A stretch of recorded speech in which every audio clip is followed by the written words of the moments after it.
এহারে স্বাদ, এহারে তেল, এহারে সেই মজা। এই কথাটা আমার চাচি শাশুড়ি আমার মুখে এত পছন্দ করে, সে বলে এই কথাটার মানে এত সুন্দর লাগে তার কাছে, মনে হয় একদম বাস্তবতা। যাই হোক, এই তো আজকে আপনাদের সাথে শেয়ার করব মজাদার একটা খুদের বাতির রেসিপি আর হচ্ছে ভর্তা। সো হ্যালো এভরিওয়ান, আসসালামু আলাইকুম। কেমন আছেন সবাই? আশা করি সবাই অনেক অনেক ভালো আছেন। এই যে খুদের ভাত আর হচ্ছে বাদামের ভর্তা, চিংড়ি মাছের ভর্তা, এই জিনিসগুলো যে পছন্দ করে না এমন মানুষ কিন্তু কম, খুবই কম। আর বিশেষ করে আমাদের গ্রাম অঞ্চলের মানুষগুলা এই খাবার পেলে তো কি বলবো। আর যারা শহরে থাকে তারাও কিন্তু অনেক পছন্দ করে এই খাবারটি। সবার পছন্দের তালিকার শীর্ষে কিন্তু এই খাবারটি। এই তো আমি বাদামগুলা সুন্দর করে ভেজে নিচ্ছিলাম।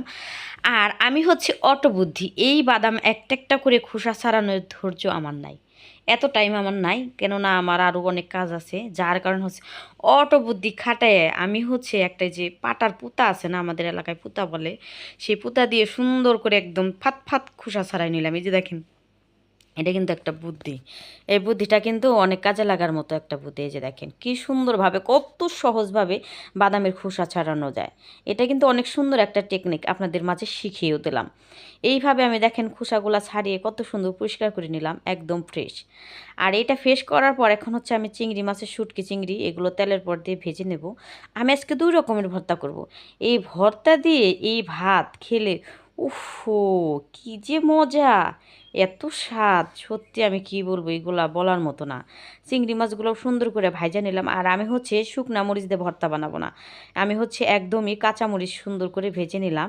আর এই তো দেখেন, এই যে খুদ, এই খুদগুলা হচ্ছে আমাদের বাড়ির।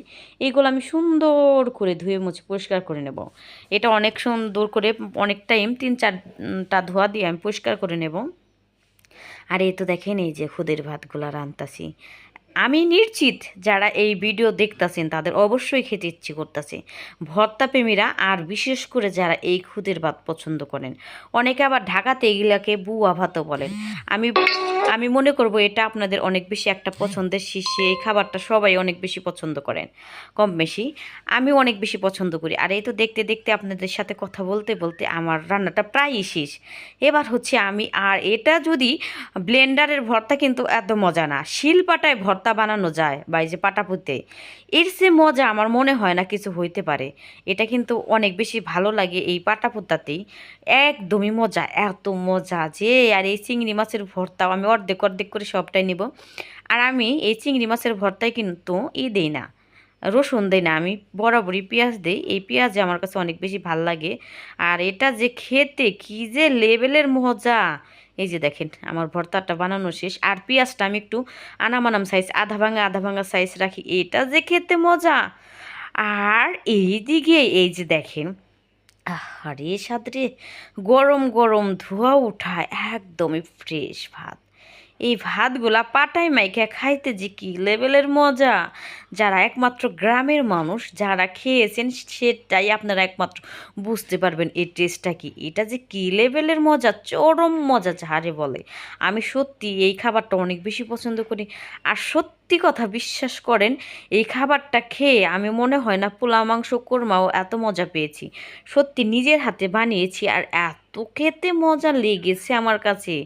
আমি এটার মানে যে এই যে বলতাছি না, আমি সত্যি কথা কি বলবো, এটা বলার মতো ভাষা পাই না। এই যে আর দেখেন 2 পদের ভর্তা, আশা করি আপনাদেরও অনেক ভালো লাগবে। সো সবাই ভালো থাকবেন, দেখা হবে নতুন একটা ব্লগে। ভিডিওটা কেমন লাগলো অবশ্যই কমেন্টে জানিয়ে যাবেন, ভালো লাগলে ভিডিওটা শেয়ার দেবেন।